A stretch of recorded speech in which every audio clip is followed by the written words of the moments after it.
présente comment créer vos emplacements de stockage ou storage units dans votre environnement ILAB. La vue Inventory Browser vous permet de visualiser les arborescences de stockage et les échantillons qui y sont stockés. Les storage units sont des représentations virtuelles de l'organisation de vos unités de stockage. Congélateur, étagère, tiroir, boîte numérotée ou tout autre espace de stockage que vous souhaitez créer. Pour créer un storage unit, allez dans Configuration, Storage Unit et cliquez sur Add Storage Unit. Nous conseillons de choisir l'option Custom, personnalisable, pour pouvoir personnaliser librement les différents niveaux de votre storage unit, c'est-à-dire ses différents compartiments. Indiquez le nom.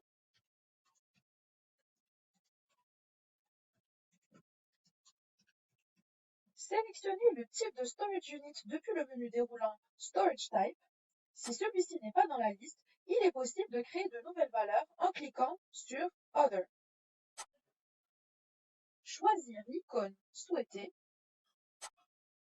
Vous pouvez définir dès à présent les compartiments de votre storage unit en cliquant sur Yes, mais nous vous conseillons de choisir l'option No. En effet, il est plus simple d'organiser les différents compartiments dans la vue Inventory Browser, ce que nous allons faire dans un instant. Cliquez sur Proceed pour saisir les informations sur la localisation physique, bâtiment, étage, salle, puis enregistrer toutes les données saisies en cliquant sur Finish. Votre storage unit apparaît maintenant dans la liste. Le menu Action vous offre plusieurs possibilités.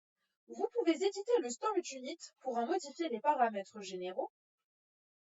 Il est possible de dupliquer un storage unit si vous disposez d'un autre congélateur de même type et organisé de la même manière.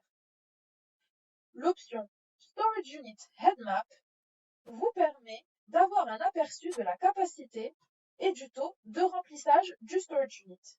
Il est aussi possible d'avoir accès à la liste de tous les échantillons supprimés qui étaient présents dans ce congélateur.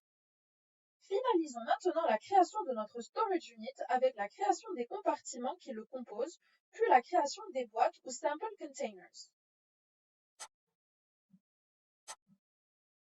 Dans l'Inventory Browser de l'onglet Inventory, nous visualisons le nouveau congélateur.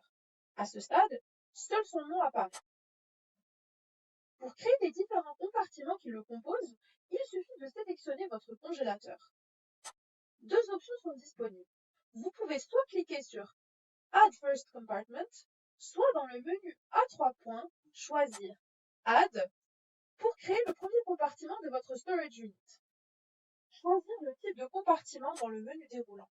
S'il n'est pas dans la liste, choisissez l'option Custom.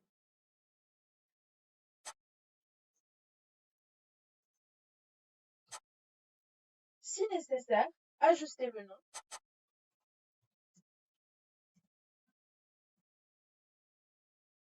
Indiquez la numérotation requise. Vous pouvez créer en même temps plusieurs compartiments en cochant Add Multiple Compartments. Finalisez la création en cliquant sur Add Compartment. De cette manière, vous pouvez créer tous les compartiments de votre storage unit à l'identique de l'organisation physique de votre congélateur.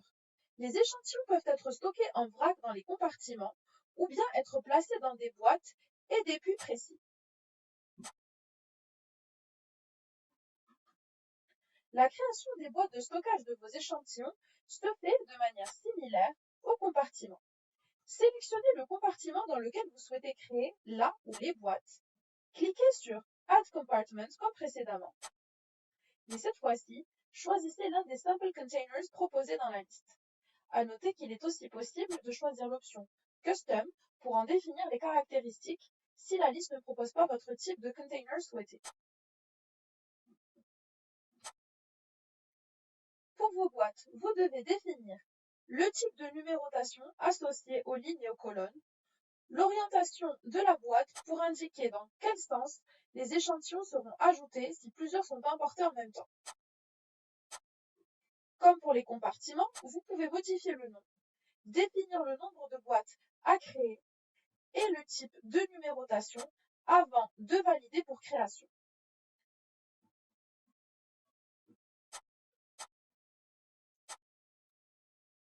Toutes les boîtes ont été créées et sont prêtes pour le stockage de vos échantillons.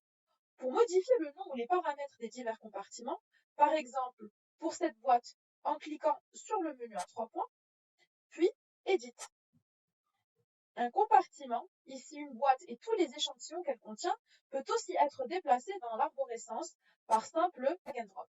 eLab Journal permet la création de vos arborescences de storage units contenant vos échantillons et vous permet de les faire évoluer selon vos besoins et l'organisation de votre entité de recherche.